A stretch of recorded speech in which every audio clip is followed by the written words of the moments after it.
Hello to anyone and everyone who is watching this video of mine. I will be reviewing a book for you today, and that book is The Iron Thorn by Kittredge. And this is her debut novel into the young adult genre area, whatever. And she has written a few adult series novels, but I haven't read any of those. But this book was released in 2011. The exact month was... it doesn't say, but 2011. I think it was in February it came out. Anyway, so I will read the inside flap for you. Let's get started.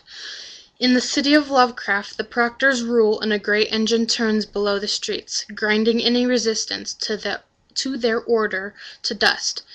The necrovirus is blamed for Lovecraft's epidemic of madness, for the strange and eldritch creatures that roam the streets after dark, and for everything that the proctors deem heretical, or born of the belief in magic and witchcraft. And for Alfie Grayson, time is running shorter by the day. Alfie's family is unique in the worst way. Her mother and her older brother, Conrad, both went mad on their 16th birthdays, and now, a ward of the state nearing her own 16th birthday, Alfie is trying to pretend that her fate can be different. Her future seems bleak until one day she receives a letter that reads simply, "Find the witch's alphabet. Save yourself." Alfie knows the letter is from Conrad, but the last time she saw her brother was the day he lost his mind and attacked her before going on the run from the proctors. Could it be that he is sane somewhere and warning her to get out while she still can? Or is the note simply a message from a rambling madman? To save herself, Alfie must find her brother, and to do that she must leave Lovecraft and venture into a world of heretics and air pirates, night creatures, and dark family secrets, before the clock winds down and she too succumbs to the necrovirus. And then on the back of the book, it says, "A lush, Boschian world full of surprises and surprising delights. Holly Black, New York Times bestselling author of White Cat and Tithe." And then it has a little paragraph from the book, so I'll read that to you. "In times gone by, my mother's dreams had fascinated me. The lily field, the dark tower, the maidens fair. She told them over and over in soft lyrical tones. No other mother told such fanciful bedtime stories. No other mother saw the lands beyond the living, the rational, and the iron. My mother had been lost in dreams, in one fashion or another, my entire life. Now each time I visited, I hoped she'd wake up from her fog, and each time I left, disappointed." This book is 492 pages, so it's a thick book. It took me about a week to read, and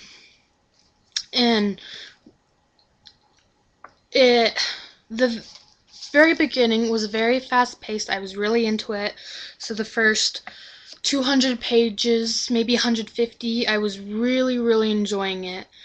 And then the middle, for about 200, 200 pages, it was just so slow. The story, it wasn't terrible, what they were doing wasn't terrible, but it was just slow for me.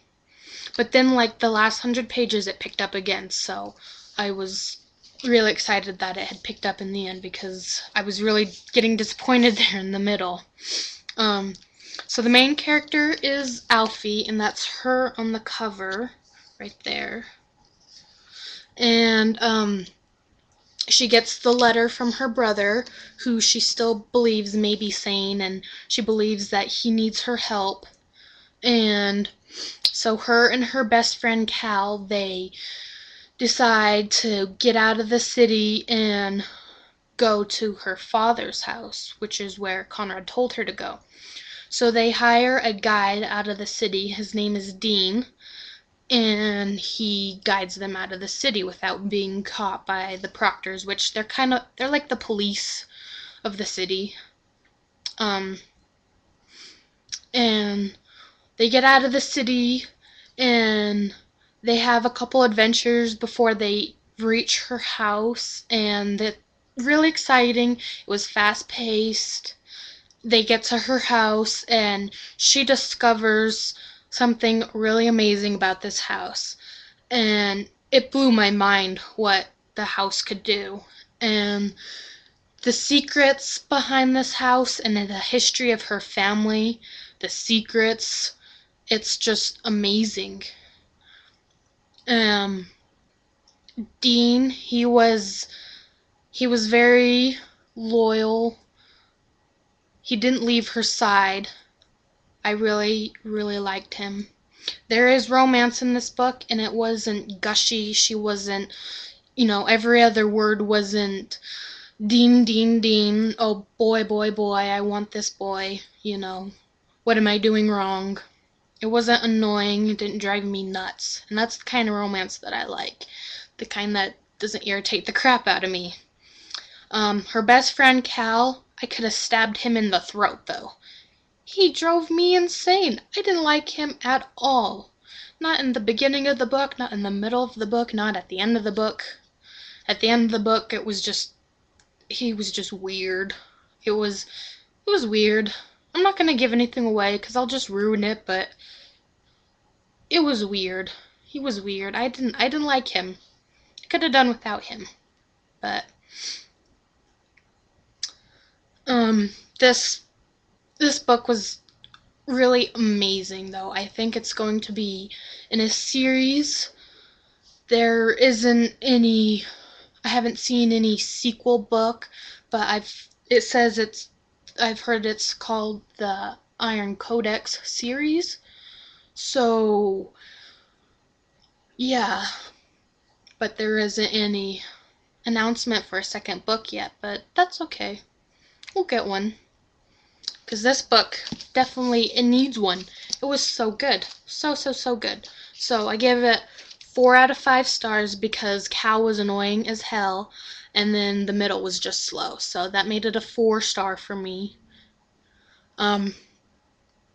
Plus another aspect of it, I'm not gonna say anything, but I'll say this. It wasn't as steampunk as I wish it had been. There was another genre element in here that I really kind of wish they did without. I wish it was more.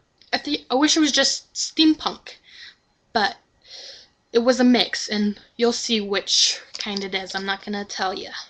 You're gonna have to read it to find out. So go buy the book, or get it from the library, or borrow it from a friend, or whatever. So hope you enjoyed my review, and I will hopefully do another review soon. I don't know what book, but so see ya.